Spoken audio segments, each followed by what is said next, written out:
Should we shoot the introduction? Definitely. Hey, welcome to Beards and Bibles. I'm Johnny. I'm Andy. And today we're going to talk about why you should talk about your problems. Let's talk about it.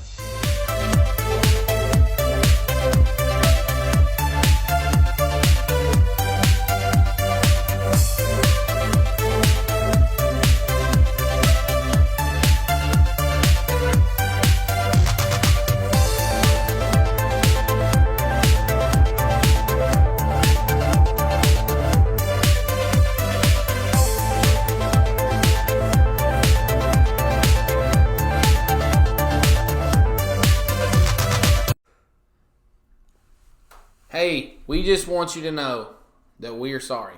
We're sorry. We want, more than anything, to be able to be together and shoot more content for you guys a lot, but it's hard to do. But we are so sorry. There's no excuse. This YouTube channel and, the B&B family, you guys deserve better. So, here we are. My bad. His bad. Our bad. Who's bad?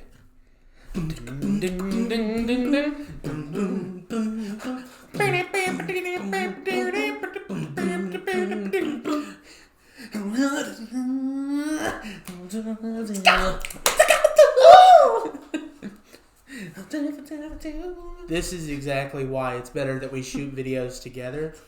Because if we don't, then it's just us staring at you awkwardly. And that's why I've ended up deleting like 95% of the videos that I've made and not posting them, because I go back and I watch them and I'm like, well, this is awkward for me to watch.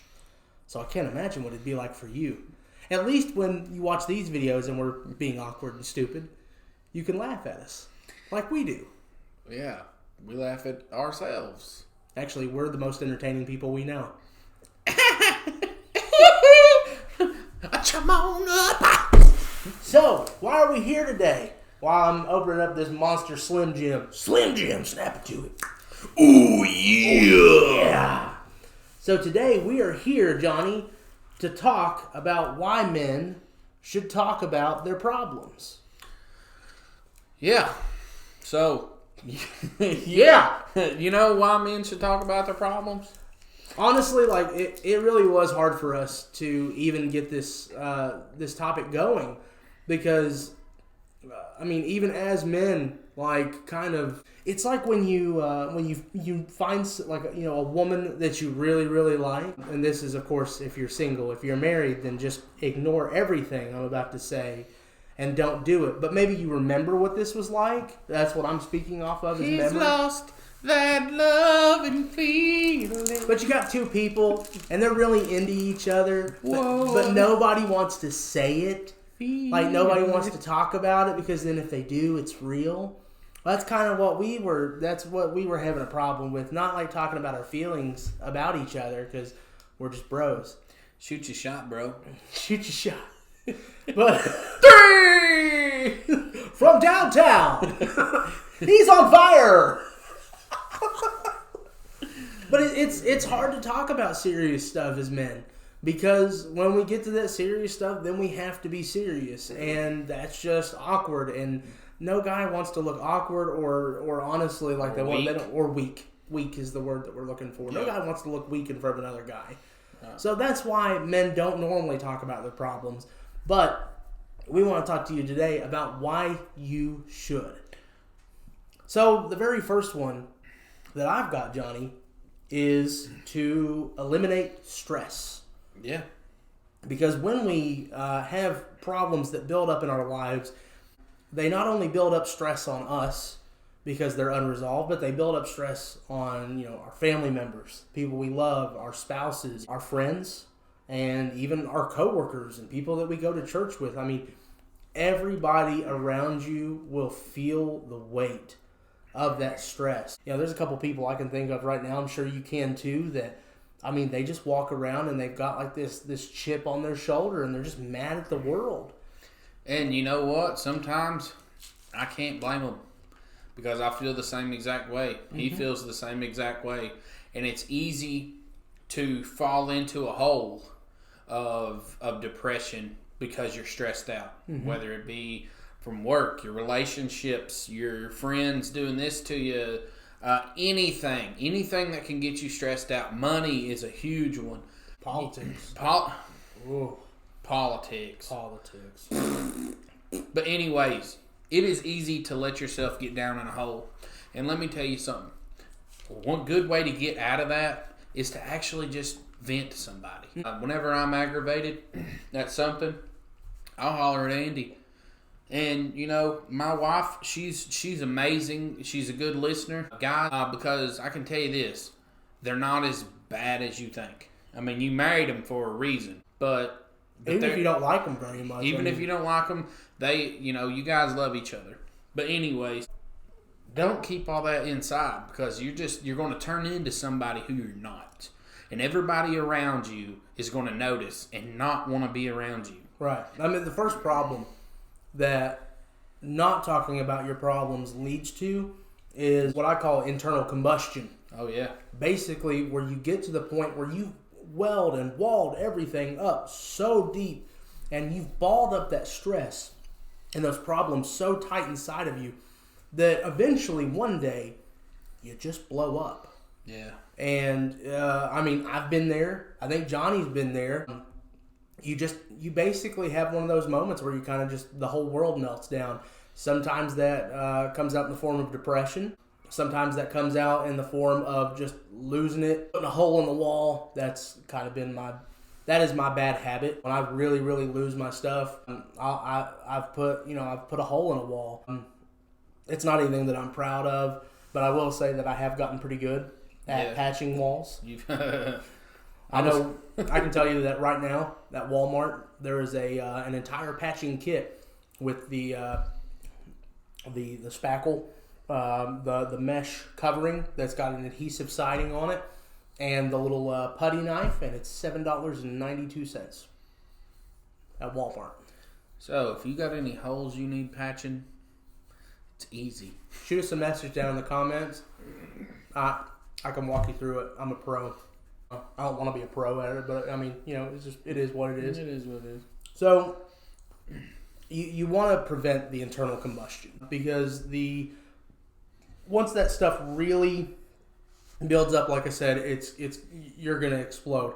And the other thing that can happen when you ball up all of your problems inside of you, kind of the opposite, is external combustion, where you've got this gas around you, not the kind of gas Johnny's thinking about right now, but I knew it was coming. But I mean, you build up, like, it's almost like you've built up this room full of propane, and you don't smell it or anything like that, but you know it's there, and that one little thing comes along and blows you up. Just blows up. And I think what's worse about that, when that external combustion happens, you don't know who can be caught in that blast. It could be your wife, could be your kids, it could be anybody. It could be your coworkers. It could even be your boss, and that's someone you definitely don't want to blow up around, because that's going to leave you walking to the unemployment office. Here's the thing. The people around you are people that you love. And if you allow this toxic thing to just stay inside of you, it's going to seep out. Mm-hmm. And it's going to affect the people that you love. Look, as a man, it is hard to say, I need to talk to someone. Yep. It is hard to say, no, I don't need a therapist. It's so hard to just admit that I'm weak right now. Mm-hmm. But for the people that love you, for the people that is around you, do it. Because there is nothing more manly than taking care of the people around you. Exactly. So God calls us to be a wall for our families, a wall for our daughters, a wall for our sons, a wall for our wives, protecting them against the problems of the world. So if you're not able to protect them from everything that's without because of everything that you refuse to deal with that's going on within, then that wall's going to crumble pretty quickly. Yep. I think the last thing that I want to throw out there is to find a sense of community. Yep. If you look in the book of Ephesians in chapter 4, it says, "Therefore, having put away falsehood, let each one of you speak the truth with his neighbor, for we are members one of another. Yeah. Be angry and do not sin. Do not let the sun go down on your anger, and give no opportunity for the devil. Let the thief no longer steal, but rather let him labor, doing honest work with his own hands, so that he may have something to share with anyone in need. Let no corrupting talk come out of your mouths, but only such as is good for building up, as fits the occasion, that it may give grace to those who hear." That's not saying that you can only talk about good things. What that's saying is if there is a problem, whether it's a problem that you're facing yourself or a problem that you have with somebody else, you need to go ahead and talk about it. Because the more that you build it up, the more that you let it control you, that's not your anger controlling you, that's the enemy controlling you. And honestly, I mean, if the enemy's going to have a foothold in this world, which it's undeniable that he does, at least make him work for it. Don't give him the easy route by just holding up and saying, "I'm fine." Because you know what? You're not fine. And that's okay. That's all right. It's okay to not be okay. Exactly. And it's okay to not be normal. Normal is not, it's not a setting on the dishwasher. Normal doesn't really exist. I mean, well, normal is a setting on the dishwasher, but I mean, in the real world, and as far as people goes, normal doesn't exist. My version of normal is far from Johnny's version of normal. The things that we face are different from each other. But the good thing is that we can and do talk about it. And here's another thing. Knowing that there is a community for people that you can talk to, and what we're trying to say is that you are not alone, that there is other people going through issues that bother them, just like whatever's going on with you is bothering you. And maybe they need to talk about it. Mm-hmm. Maybe it'll help you get through what you're doing if you let somebody vent to you. Be a shoulder, mm-hmm. and then they'll be a shoulder. Be a friend. Be a bro. I've got a really interesting story. So a pastor friend of mine, he's really big into talking about basically helping men keep pure thoughts as far as sexual stuff goes. And so when he was younger, like in his 20s, and I believe this was Pastor Jeff Voth that told me this story. When he was in his 20s, he went to his church. He went to a men's meeting at his church. Now, this has been quite a few years ago. And he went there with the intention of being able to talk to other men, because that's, you think of a men's meeting. I mean, if you go to a women's meeting, that's what they're going to do. They're going to talk about their problems. Mm-hmm. So he goes. And he says, I've really, I just want to admit this really quick. I've been struggling a lot with lust here lately. I've really had a bad problem with looking at pornography. And the other men that were in this group, they stopped and they said, "We don't really talk about those kind of things here. That's more of a private matter that you should seek out the Lord on." And that kind of sent him away. So as he's on his way out the door, the pastor's son of this church comes up to him and he says, "I just want to thank you." And he's like, "For what?" And he said, I've been dealing with the same thing for the last few years. And I felt like it was going to take me over. And he's like, and I thought I was alone. He's like, I thought I was the only person dealing with this. Like, no other guy went through that. And from there, they were able to form a men's group that gave them the ability to talk about their problems. And the thing that you'll find that when you start talking about your problems with other men is that you're not alone. I know just a moment ago I was like, normal is a setting on the dishwasher, but it's not really something that is universal. But at the same time, the problems that you're going through, trust me, you're not the first person to experience them. If you got a problem with lust, been there. And if you got a problem with substance abuse, been there. Yep.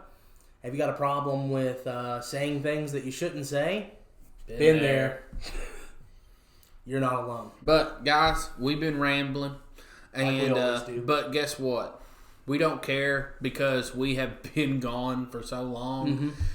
And we just love you guys. We do. And we want you to know that you should talk about your problems. Oh, God. That's his son. That's my son. You should talk about your problems. He's a problem. That was a problem. That was a problem. Talk like how it said, what, confessed to one another. Mm-hmm. There's healing in letting someone know how you feel. Exactly. Now, don't let everyone and their mama know, but like Andy, I know he's not going to say anything. Yeah, I mean, find somebody to keep that you know is going to keep it confidential. But the other thing is, if you're on the receiving end of that vent or that conversation where someone's spilling their innermost secrets to you, follow what it says in 1 Thessalonians chapter 5. It says, "Therefore encourage one another and build one another up, just as you are doing." Yeah. So don't forget that once you talk about your problems, don't just let that be the end of the rant. Right. Don't let that be the end of it. I mean, there have been days where Johnny and I have called each other, and I'm like, "That's so and so right there." Like I'm gonna have to go buy a wall patch kit. I've done the same thing. But I mean, the thing is that you've also got to take that time to stop and say, "Okay, I hear what you're saying, but listen, just look at it this way for a minute," and then kind of go from there. Remember to always build each other up. Always be praying for one another, of course. But there's been times that he has checked me, and it has made me so mad. Mm-hmm. But after a couple days, I'm fine, and I realized that he was right. And he's done the same to me. Yep. And I mean, yeah, we may get pissed off at each other for a day or two, but then we come to our senses and we realize that they were just trying to be our friend. Yep. And that they were actually giving us good advice. Even if they are stupid. Or an idiot. Dummy. Moron. You get liquor. Dirty mouth, clean it up. Orbits. Oh my God. All right, guys. Well, that's all we got for today. We love each and every one of you. Listen, if you are out there and you are looking for somebody to talk to keep from building up that bubble of emotions. Mixing that bubble. Maybe we'll lose that trouble. Oh my God, you gotta quit. Big pains in the magazine. She ain't it, Miss Thing. Put it down in the comments.